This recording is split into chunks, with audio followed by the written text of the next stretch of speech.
Bonjour à toutes et à tous. Je m'appelle Alan Rodriguez et je vais vous parler un petit peu du projet que nous avions déposé dans le cadre de l'appel à projet croisement des filières. Donc, un projet qui s'appelle UC3, dont l'objectif était d'améliorer la compréhension, on va dire, de la physiologie au sens large des cellules cancéreuses et en particulier dans le domaine de l'imagerie de fluorescence. VitaDX, qui est la société que je dirige, était le porteur de projet. Donc, notre cœur d'activité, en deux mots, c'est développer des solutions de traitement de l'image qui permettent de diagnostiquer plus précocement le cancer de la vessie. Et on avait deux partenaires, un partenaire académique qui était l'UMR COS et un partenaire, on va dire, industriel qui était Serballiance Finistère, qui est un laboratoire d'analyse basé dans le Finistère. Notre cœur d'activité étant je dirais, l'étude de la morphologie et de la physiologie des cellules, on avait besoin d'approfondir un certain nombre de signaux qu'on observait et qu'on ne comprenait pas pleinement et qui nous permettaient d'affiner les algorithmes de traitement d'image pour être plus précis dans notre analyse et dans notre diagnostic. L'objectif global et qui était partagé, je reviendrai là-dessus, mais c'est un des points fondamentale pour moi du succès d'un projet comme celui-ci, c'est d'aligner un petit peu l'objectif principal qui doit créer de la valeur pour chacun des trois acteurs. Donc c'était l'étude et la compréhension des mécanismes qui conduisaient à l'observation d'un signal de fluorescence assez spécifique et que nous, on observait différemment entre les cellules saines et les cellules cancéreuses. Et sans pour autant avoir, si vous voulez, une compréhension fine de ce qui était en train de se passer chez ces cellules. Merci beaucoup. Donc, on a déposé le projet. Donc, c'est un projet de 2018 qui a été déposé à l'appel à projet de 2018. Il a été labellisé par Atlantic Biothérapie et Images et Réseaux, puisque c'était les deux pôles de compétitivité qui étaient en plein dans le scope de nos activités, à savoir des éléments biologiques et une finalité médicale et du traitement de l'image, de l'analyse d'image qui évidemment faisait appel aux connaissances et à l'expérience d'Images et Réseaux. Le projet a démarré en 2019 et s'est terminé en octobre 2021. Donc j'y reviendrai, mais on a allongé un petit peu la durée du projet du fait de la période Covid qui a ralenti un certain nombre d'éléments. Donc on a pu rallonger un petit peu le projet et le budget global pour l'ensemble des partenaires était d'un peu plus de 800 000 euros. Donc, ce que le projet nous a permis de faire, c'est différentes choses. Première chose, d'avoir accès et de travailler sur 200 échantillons d'urine qui étaient notamment fournis par notre partenaire Serballiance. Donc ça a permis de créer une base de données supplémentaire à celle que nous avions et qui était dédiée à l'analyse de ces éléments de fluorescence. Notre solution, c'est un logiciel de traitement d'image qui est basé sur l'intelligence artificielle. Et donc, bon, plus on a d'images, plus on a d'éléments d'information sur chaque image, plus nos algorithmes progressent. Et en l'occurrence, sur chaque lame de microscope, on a eu 200 échantillons, mais sur chacun des échantillons, on peut avoir entre 2000 et 10 000 cellules. Donc, il y a une grande richesse potentielle sur chacun de ces éléments. Nous avons pu progressivement améliorer les performances de l'algorithme, ce qui nous a accessoirement permis de marquer CE notre solution un mois après, donc en novembre 2021, notre solution, la nouvelle version de notre solution a été marquée CE avec des performances bien supérieures à celles que nous avions obtenues pour la première version de marquage CE. On a pu approfondir, je dirais, les mécanismes de développement d'une cellule saine et d'une cellule cancéreuse. Et on a notamment, comment dire, permis de cerner un peu mieux les voies métaboliques qui étaient mises en œuvre dans l'observation de fluorescence que nous avions et sur lequel c'était très empirique. On savait qu'il y avait des différences, mais on n'arrivait pas à les comprendre, ce qui n'est pas très satisfaisant pour les médecins, puisqu'il y a une volonté, surtout quand on est sur l'IA, qui a déjà un côté un peu boîte noire malgré tout, il était important qu'on ait une base scientifique et médicale pour justifier pourquoi ces arbitrages étaient pertinents et comment on pouvait expliquer qu'il y avait des différences d'observation de phénomènes. Il y a par ailleurs, dans ce cadre-là, pour mieux cerner, si vous voulez, le signal en lui-même, en particulier le laboratoire COS a développé un système qui permettait de mesurer ce signal, donc son intensité, mais également sa diffusion, pour les différentes cellules, pour qu'on ait une mesure objective et non pas qu'une mesure à l'œil des différences de fluorescence que l'on observait. Et donc, c'est un travail qui sera valorisé par l'ASAT West Valo, puisque c'est quelque chose qui peut être utilisé pour d'autres, je dirais, d'autres travaux que le travaux que nous avons fait ensemble. Donc ça, c'est typiquement une création de valeur supplémentaire au profit en particulier comment dire, du laboratoire, en sachant que nous pourrions continuer à utiliser cette solution. Et on a une publication scientifique qui a été faite avec les différents partenaires pour valoriser ces travaux. Quelques éléments de retour d'expérience, et puis enfin, je pense qu'on gardera un petit peu de temps s'il y a éventuellement des questions. Alors, le premier point important, pour moi, c'est que c'est pas évident d'arriver à avoir, donc, dans cet appel à projet-là spécifiquement, il faut 2 industriels. Ça, c'est un sujet qui n'est pas évident et sur lequel je reviendrai. Pour monter un projet cohérent dans ce genre de contexte, faut vraiment travailler le sujet pour qu'il y ait une création de valeur individuelle et collective. Et à nouveau, c'est difficile quand on est dans une collaboration industrielle. Il faut que chacun apporte de la valeur et pas qu'on mette un industriel juste pour justifier de pouvoir faire cet appel à projet et donc partager la propriété intellectuelle alors qu'il n'y a pas de partage je dirais qu'il n'y a pas de création de valeur commune. Donc le premier point pour le montage, c'est vraiment bien identifier les synergies entre les partenaires, qui apporte quoi, qui repart avec quoi, qu'est-ce qui est de l'ordre de la création de valeur commune et qu'est-ce qui est de l'ordre de la création de valeur individuelle. Donc c'est vraiment des sujets importants et au plus tôt ces éléments clés sont, je dirais, validés entre les différents partenaires, au plus tôt vous pouvez réellement rentrer dans la rédaction du consortium au sens strict. Et l'accord de consortium est fondamental puisqu'il va notamment régler tous les sujets de propriété intellectuelle qui sont en général les sujets qui peuvent poser problème quand on a 2 industriels dans la boucle. C'est plus facile à gérer quand vous avez seulement des profils académiques et quand vous avez un industriel, ça peut être un petit peu différent. Le processus de soumission, il était en plusieurs phases. Donc, il y a une première partie qui est un pré-dossier qui permet de donner les grandes lignes du projet, les attentes et les grands objectifs, avec un comité de présélection qui nous permet ou non de poursuivre. Ensuite, on a la partie labellisation auprès d'un minimum d'un pôle de compétitivité, mais dans notre cas, 2, et dans d'autres cas, peut-être plus que ça. Et enfin, il y a la constitution du dossier complet qui est, vous reprenez votre pré-projet et vous allez beaucoup plus dans le détail et qui est présenté à la région Bretagne. Nous, on a eu un soutien extrêmement important de la part des pôles de compétitivité à tout niveau sur le projet. D'une part, pour valider l'éligibilité du projet, c'est-à-dire ne pas partir dans un projet, en tout cas dans la rédaction d'un projet qui est quand même lourd, sans avoir prévalidé que la plupart des éléments faisaient sens par rapport aux contraintes qui étaient imposées dans le cahier des charges de l'appel à projet. Dans l'aide à la rédaction et à la relecture critique pour le dépôt, donc on a eu beaucoup d'échanges entre nous et les pôles pour, je dirais, s'assurer qu'on répondait aux exigences, mais que le dossier aussi était clair, c'est-à-dire qu'il y avait une cohérence dans le projet et je dirais, il y avait une justification à donner pour la participation à ce projet pour chacun des 3 partenaires. Ce qui, encore une fois, est quelque chose de fondamental parce que si c'est pas clair pour vous quand vous déposez, ça sera encore moins clair pour les financeurs qui se poseraient la question de la justification de la collaboration.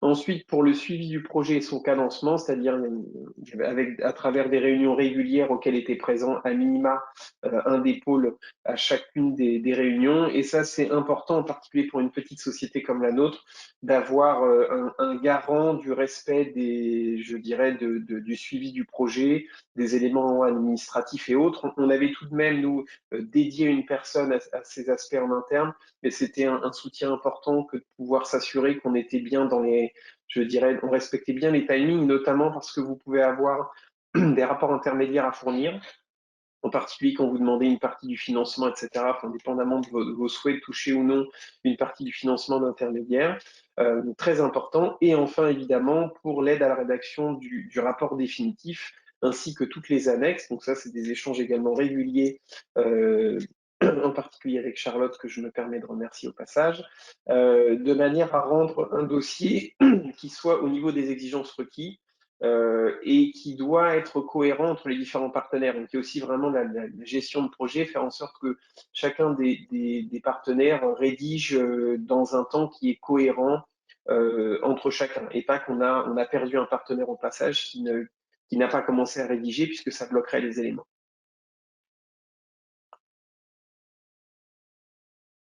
Et enfin, un petit point sur les facteurs clés de succès et certaines des difficultés.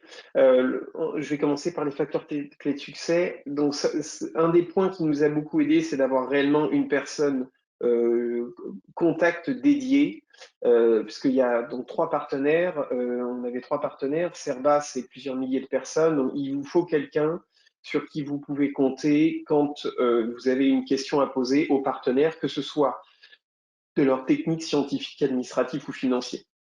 Donc là, chacun des trois partenaires avait quelqu'un de référent et donc qui permettait de vérifier qu'en fait l'ensemble du projet avançait comme souhaité pour chacun des trois partenaires.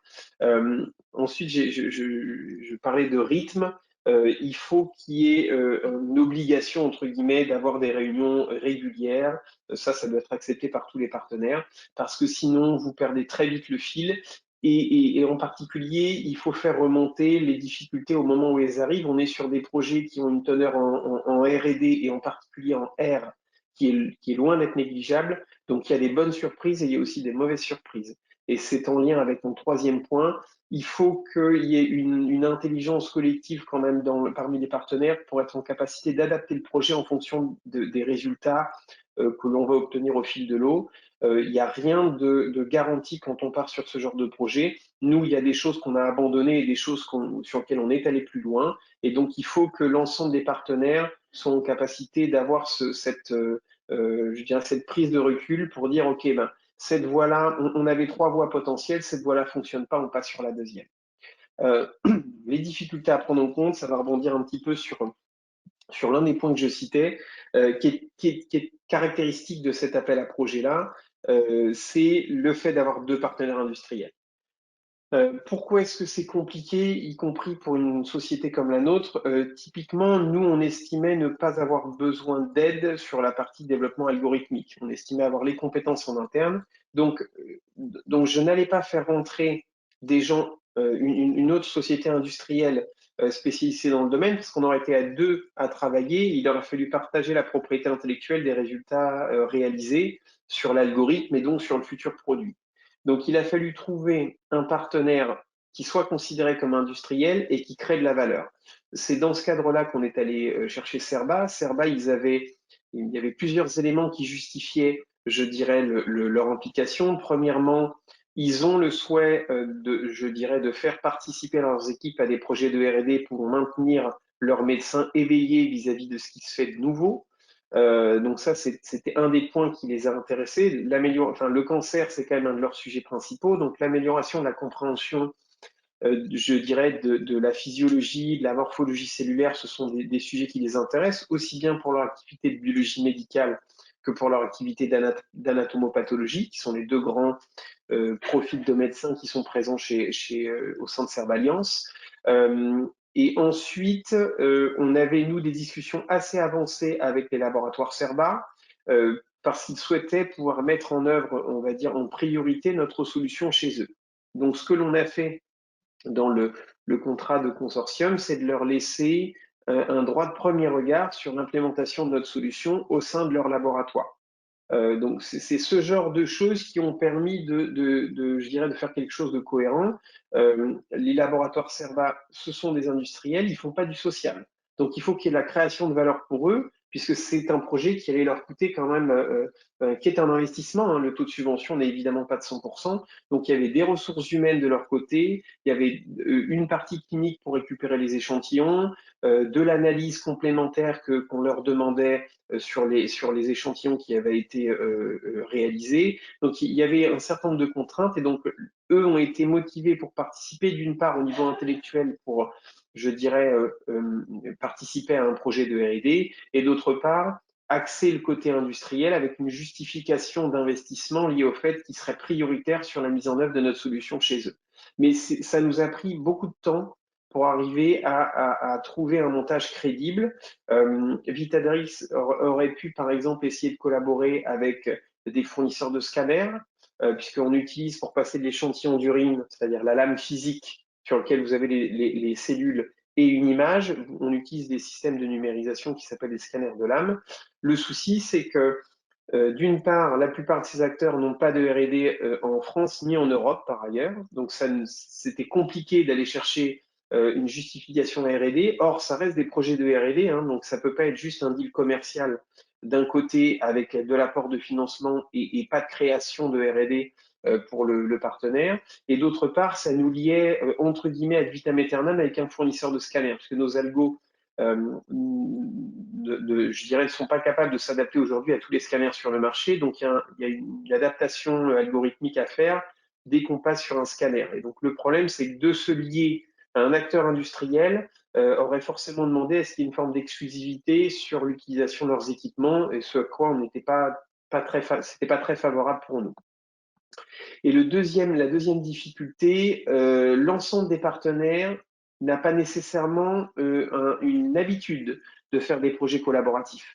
Donc ça, il faut que le porteur de projet soit quand même à l'aise avec ce sujet-là. Et il y a de la sensibilisation à faire, il y a beaucoup de travail en commun pour transférer la connaissance de ce genre de projet aux partenaires industriels. Évidemment, les pôles jouent un rôle en apportant une forme sont un peu garants du respect de ces éléments-là. Ça peut être parfois difficile de faire passer des messages quand vous êtes le principal intéressé. Et le rôle des pôles dans cette dynamique-là, c'est de redonner les règles qui ne sont pas les règles fixées par le porteur de projet. Ce sont les règles fixées par les financeurs et, on va dire, par les règles du cahier des charges. Et pour finir, avant de laisser la place à d'éventuelles questions, le principal conseil que j'aurais, c'est prenez la place de chacun des partenaires potentiels que vous envisagez et essayez de vous poser la question, est-ce que la collaboration peut être stratégique pour vous ou pas? Si quand vous êtes sur un profil de structure, vous estimez que si vous étiez cette structure-là, vous ne rentriez pas dans le projet, c'est qu'il y a un problème. C'est qu'il y a soit un déséquilibre de création de valeur, soit pas de création de valeur pour un des acteurs. Et c'est ça qui est difficile, c'est que on a envie parfois de force de trouver un partenaire industriel pour pouvoir répondre au projet, mais si jamais c'est pas cohérent pour vous au moment où vous le mettez en avant, ça sera clairement jugé comme incohérent par les financeurs qui sont très habitués à ce genre je dirais, de logique. Il faut qu'il y ait vraiment une création de valeur individuelle et une création de valeur collective. Si vous ne trouvez pas ça, c'est que vous n'avez pas encore le bon consortium. Et pour moi, c'est la principale difficulté je dirais, de cet appel à projet, c'est de monter un consortium cohérent avec deux industriels qui doivent réussir à trouver une création de valeur synergique. Et j'en aurais terminé, excepté si vous avez des questions, évidemment.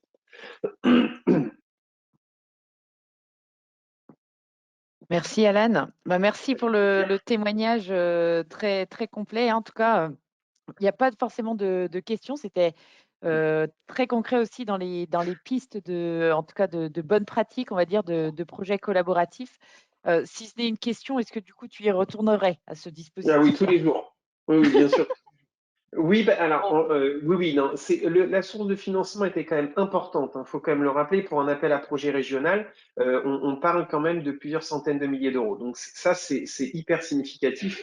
Et honnêtement, pour le coup, je l'ai déjà dit, mais je le redis, sur ce point-là, la région Bretagne a quand même mis en place des dispositifs qui sont un véritable soutien. C'est aussi pour ça, je pense que comme c'est très attractif, il faut mettre des contraintes et il faut que ça soit créateur de valeur en région. Donc c'est pour ça qu'on a choisi Serba Alliance Finistère. Nous, nos échanges historiques, ils étaient avec Serba, je dirais France. Donc c'est plutôt Île-de-France, en l'occurrence chez eux, leur siège est en Île-de-France. Et on est allé chercher un laboratoire breton pour justement créer aussi cette effervescence locale. Donc, comme la région est très généreuse, elle impose des contraintes. Il y a de la vertu à aller chercher un partenariat industriel, c'est que si déjà avec du financement c'est difficile, ça veut dire qu'on a tous du mal à faire des partenariats industriels.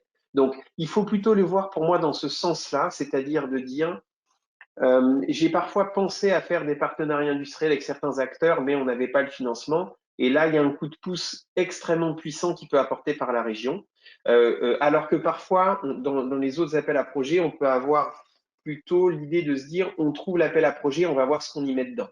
Pour celui-là, c'est quand même plus difficile. Nous, on avait des relations avec Cerba depuis plusieurs années et ça a été la justification pour pouvoir tous se mettre autour de la table et que chacun ait le souhait je dirais, d'investir en fonds propres une partie de ses moyens financiers pour créer quelque chose en commun. Mais j'y retournerai évidemment. Bon, je pense que la région n'a pas forcément envie de me revoir tout de suite sur ce même appel à projet.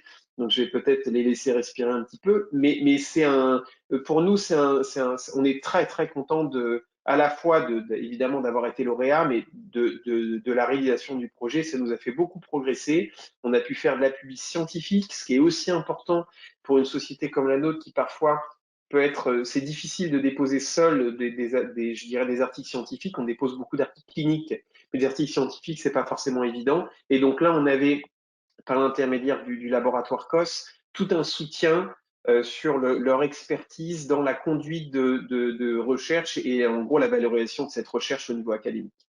Bon, bah, écoute, c'est pas pour celui de cette année.